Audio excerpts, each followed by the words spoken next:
Welcome to TWT Talks with Tito. This is Tito Medrano back for another episode. Back in your life. So today we're going to talk about John Cena's top 6 WrestleMania matches that I personally like. Well, it's not so much what I personally like as what I think is probably his best performance or his best matches in WrestleMania. As you know, John Cena is now a heel. The promo that he threw, the last 2 promos that he's been throwing overseas in Scotland and Belgium, when he put that little kid on blast and he told everybody that, he's not a heel, he's not a face, he's a human being. And pretty much, telling the fans that you guys, this hate me or love me, this relationship, this toxic relationship's over. So yeah, regarding that, I just feel like John Cena being a heel in 2025 is very interesting to say the least. A lot of people are probably not gonna like it. A lot of people are like, why is it happening now? I'm like, if you think about it, partially is what he's saying is right. Not everybody was open arms when John Cena, when he was the face of the company, when he was the guy. So, he's throwing all the dirty laundry to you guys that hated him or loved him, despite of him being great. But yeah, with that being said, let's get into the top 6 best WrestleMania matches that he has had over his luxury career. Coming in at number 6, John Cena versus Bray Wyatt.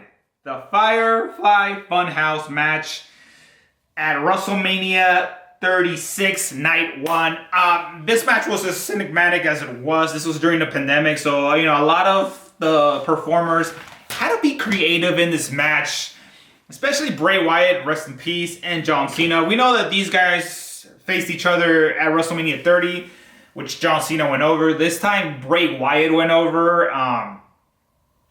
The fact that, and this is the only Bray Wyatt WrestleMania match that he won, thanks to John Cena. Overall, just like, John Cena and Bray Wyatt, just the whole word cinematic is what made this match special. We saw John Cena going back old school. We saw John Cena coming out with the NWO world title, and Bray Wyatt went from The Fiend to Bray Wyatt to, it's just, this whole match was about, not so much a match, but it was just the creative mind behind the match, and both guys, especially Bray Wyatt, did a great job as far as this match goes. And it was during the pandemic. You had to be creative, you had to think outside the box, and not performing in front of billion, 80,000, 70,000 that normally WrestleMania produces during that time. It's very hard, especially doing it in the PC, the Performing Center. It's not something easy to do. It's not something that a lot of people can pull out of their, butt. So, the fact that they did it and they nailed it and they, knocked it out of the ballpark says a lot about them as a performer. I would even go on the record saying, and I'm probably going to get a lot of heat for this cinematic match was better than the Boneyard match that Taker and AJ Styles had. I'll go on the record and say that right now. You can come after me, I don't care. But yeah, definitely. And that comes in at number 5. Number 6. Coming in at number 5. John Cena versus The Rock Part 2, WrestleMania 29 for the WWE belt. This was a rematch, a once-in-a-lifetime match. This match, a lot of people were not a fan of this match, but I think this match is good enough to be in the top 5, let alone good enough to be in the top 5. Yes, it's not better than the first. This match is kind of like a movie, like a movie that has a sequel. Sometimes the first one's going to be better than the second or third. This match was not better than the first, but I feel like this match was good enough to realize that it was an era versus an era where they're passing the torch to each other. The Rock was arguably one of the biggest stars in the Attitude Era. John Cena, it was the face of the company, was the biggest star in the PG era. And, we saw the growth on him in the Ruthless Aggression era. During that time, The Rock was like a part of the Ruthless Aggression era, but then he left. So none of these guys really crossed each other's path during that time. So when they first had their match at WrestleMania 28, and then they had the rematch at WrestleMania 29. WrestleMania 29 to me, like I said, the match was good enough to be in this list. It wasn't better than the next 4 matches that I'm going to talk about. But this match overall, like I said, it was a passing of the torch. It's something that we as wrestling fans, or just fans in general, we want to appreciate. We want to appreciate where the torch is going. And I feel like this match is just a perfect example of that. The Rock and John Cena, arguably 2 of the biggest names in professional wrestling and WWE in general. So the reality is this: a lot of you guys might have both of these guys in your Mount Rushmore. Some of you guys might have these guys in your top 5. And the reality is this: both of these guys elevated each other, and both of these guys are 2 of 3 guys that have found success in Hollywood as far as the acting career goes. The other one is Batista, which we'll talk about in a bit. But yeah, this comes in at number 5. This match comes in at number 5. WrestleMania 29 for the WWE belt, in which John Cena won the WWE belt back. And, The Rock holds his hand in the ramp and goes like this, run with that torch. Going into number 4. And it's crazy though, now John Cena and The Rock are partners in 2025. Number 4 is John Cena versus Batista, WrestleMania 26 for the WWE belt. Then champion Batista versus John Cena. Another match, another rivalry in this match. Talking about rivalries, a lot of these matches are in my rivalry episode that I did for John Cena. If you haven't seen that episode, what are you waiting for? When you're done with this episode, go watch that.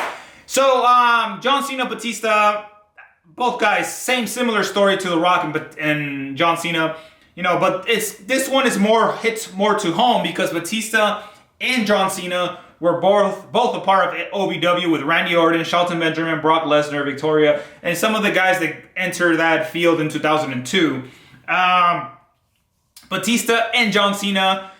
For the longest, and I say this for the longest, Vince McMahon, during the time that he was running the show, and the whole creative team during that time, did the best they could to separate these guys. They didn't want these guys to be involved in a match. There was when they did the whole, during 2002, John Cena was on SmackDown, Batista was on SmackDown, but they never really had a match. Then the draft, when, they both win Royal Rumble, John Cena wins the WWE belt in WrestleMania 21 against JBL. Batista beats Triple H at WrestleMania 21 for the World Heavyweight title. Both of these guys got drafted. Batista got drafted to SmackDown. John Cena got drafted to Raw. So, this is 2005. They did everything they could to separate them. Everything they could. Fast forward to 2010, both of these guys have a rivalry. Batista probably throws in his best heel work during this time. Because the reason why I say his best heel work, because Batista, while he was a heel in Evolution, while he was a heel when he turned during that time against Rey Mysterio, and it was great, don't get me wrong, but he was better off as a babyface during that time. But when he turned into a heel in 2010, it's okay, this is something that we have to pay attention to. And the fact that he had John Cena as his rival made it even perfect. Because John Cena, the ultimate babyface during that time, Batista, ultimate heel, and the match that they had was absolutely great. WrestleMania 26, I go on the record to say that this was the 3rd best match of that event. The reason why this was the 3rd best match, because Edge and Chris Jericho were the best match of WrestleMania 26. I don't care what anybody says. Everybody's going to say Taker and Michaels were the best match. No, Taker and Michaels won had the best match at WrestleMania 25, not WrestleMania 26. They were the 2nd best match, though, I'll give you that. They were the 2nd best match at WrestleMania 26, and then Batista and John Cena were the 3rd. Those were the top 3 best matches at WrestleMania 26. I'll go on the record and say that. The title matches and the career versus streak. With that being said, this match, this rivalry, yeah, like I said, this match of John Cena, it's arguably one of his best ones at the grandest stage. Beats Batista by tap out, gets the belt back, becomes the WWE champion. At this point, I don't even know how many times he won it at this point. Yeah. John Cena, Batista, that match was great. If you don't believe me, go watch it yourself. For those that are hardcore wrestling fans that have been watching wrestling before me, during the same time as me, or way before or after me, just go, you know what I'm talking about. But yeah, that match comes in at number 4. Coming in at number 3, John Cena versus The Rock. The once in a lifetime match. This match was so hyped. This is part 1. This is the match that was so hyped. It was WrestleMania 27. The Rock was the host. He was announcing to everybody that he was going to have a match with John Cena next year's WrestleMania. John Cena was facing The Miz at the time at the main event of WrestleMania, which he lost to The Miz. Fast forward a year later, John Cena and The Rock main event WrestleMania. And The Rock wins that. He wins the first match. That match was great because for someone that has not been in the ring, because The Rock prior to leaving, he left in 2004. So The Rock was not in the ring since then. And the fact that he wrestled in 2011, 7 years later, and still, not looked as great. Well, The Rock, and here's the thing.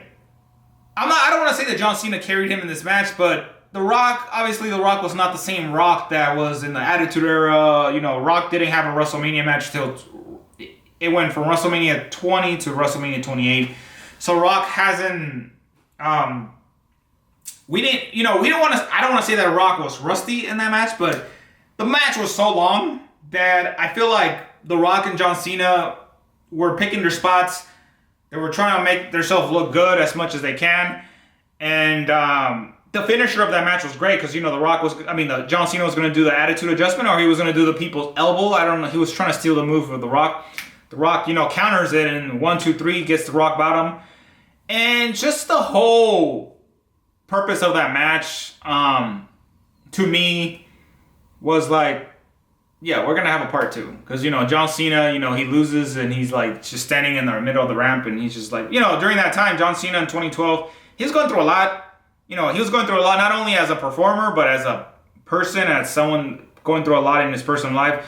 Went through a divorce with his ex-wife, his college sweetheart, high school sweetheart. I'm not sure if it was high school or college, but either or. He went through a divorce. He was going through a lot during that time. John Cena was, he was carrying a big load of carrying the company in his back. And it's not easy for someone that's the face of the company, let alone someone that's been the face of the company, been in the company for 25 years, let alone face of the company 20 of those 25 years. Not counting the last few years that's been on and off in his career, but, it's not easy for someone like him because the expectations are always going to be high for someone like John Cena, and, you're facing someone like The Rock. Yeah. But yeah, that comes in at number 3. Coming in at number 2. John Cena versus Triple H, WrestleMania 22 for the WWE title. This match was very important for John Cena. The reason why I say this match was very important, because John Cena, a lot of people are going to say that he got handpicked by Vince McMahon to be the face of the company. But John Cena was not, like I said, he was not openly accepted by the crowd. A lot of people just didn't want John Cena to be the focal point of the company. They didn't want John Cena to be the focal point of... And, when you're facing someone like Triple H, who's an established star that was made in the Attitude Era, goes way back in the Golden Era, you guys know Triple H, the guy that runs the show now. But prior to the guy that runs the show, the guy that's sitting in the gorilla chair, Triple H was one of the guys. He was the guy in the Attitude Era. He was the guy that established his household name in the Ruthless Aggression Era. And beyond the fact that they put him with Triple H at the main event, at the grandest stage of them all, WrestleMania 22, which it was here in Chicago, by the way. I don't know how they fit 70, 60,000 people in that Allstate Arena. I don't know how they fit all those people in that Allstate Arena, but hey, they did it. The Hall of Fame, and John Cena, he was not accepted by a lot of fans, and Triple H and John Cena, they were going to put a clinic. Triple H knew that the responsibility that came along with John Cena, and I'm sure Triple H behind doors told him, you have to embrace the boos, you have to embrace the hate, you have to embrace the cheers, the woos, because, not everybody's going to like you. And I think John Cena, being at the time just a year in the face of the company, facing someone, a veteran, legend, a Hall of Famer this year, like Triple H, though, you have a good partner to go in there and wrestle with. And Triple H and John Cena knew that Triple H knew this is the John Cena era. I have to make him look good. He has to make me look good. But at the same time, I gotta show him, and I gotta show fans, and I gotta, especially the fans, and especially like the viewer that's watching this. This guy, I gotta show the viewers that this is why he's the face of the company. This is why he's going over. And yeah, it was a good match. It wasn't like the best match. I wouldn't say it's probably John Cena's best match, because his next match is it's number 1. It will be next. But it was one of his best matches at the grandest stage of them all. Because John Cena rolled with it. It is tough for me, because during this time I wasn't even watching wrestling, so I had to go back and watch. I had to go watch the highlights of this match and the number 1 match. But yeah, him and Triple H, a good match during 2006, and and comes in at number 1, WrestleMania 22. John Cena obviously wins, but he submits Triple H, retains the WWE belt, and yeah. All right, moving on to the number 1 match. All right, this is the number 1 match. This was for the WWE belt. John Cena versus Shawn Michaels, WrestleMania 23. And why is this the best match of John Cena's career? A lot of reasons why. You're facing arguably the greatest performer in WrestleMania history. You're facing arguably probably one of the greatest to ever do it. But as far as the grandest stage of them all, WrestleMania, Shawn Michaels is arguably the greatest performer to perform at WrestleMania. He's the showstopper. He's the show stealer when it comes to WrestleMania. If you don't believe me, I actually did a WrestleMania top 5 of Shawn Michaels. Again, if you haven't watched that video, go do yourself a favor and go watch it. I think it's top 6 or top 5. I don't know. It's been so long since I did that episode that I want to say it's around that one of those 5 or 6.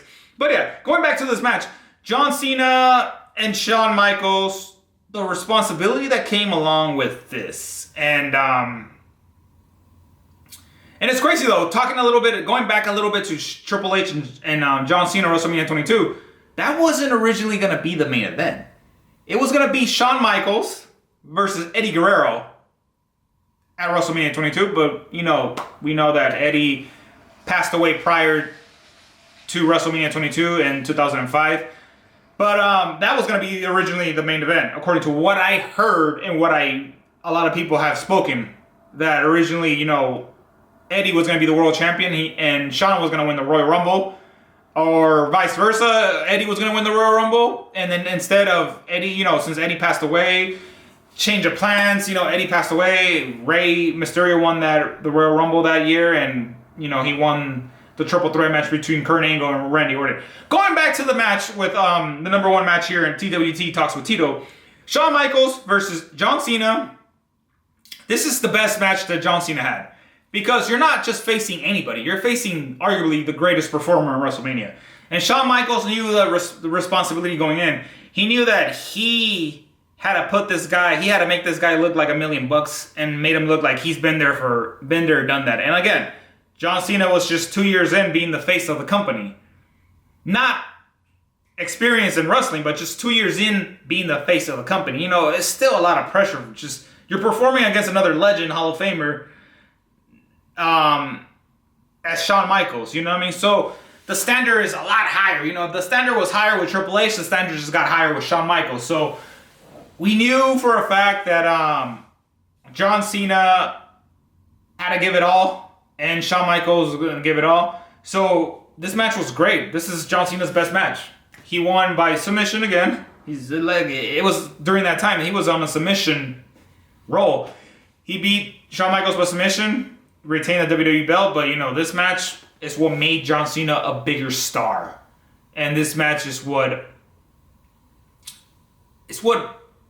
this is the match that made John Cena a bigger star, and this is also the match that Shawn Michaels got respected as a peer. Because, we don't know Shawn Michaels in the 90s. He wasn't the easiest guy to work with. But during the time that he came back in 2002, he was set in his head that I'm here to work with every talent and put any talent over if it makes sense. And obviously this makes sense. It makes sense for him to put John Cena over.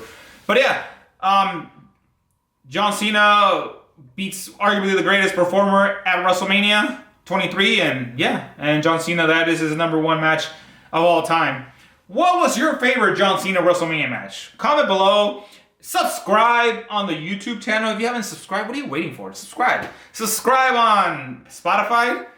And follow the page. Comment on the page. Don't be shy. Go for it.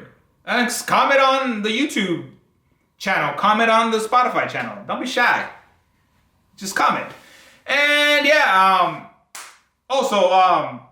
so we already have the main event. I want to talk a little bit about WrestleMania before I wrap this up. Pre-WrestleMania, but this is not even a pre. This is just want to talk about real quick. So we know that night 2 is going to be John Cena versus Cody Rhodes.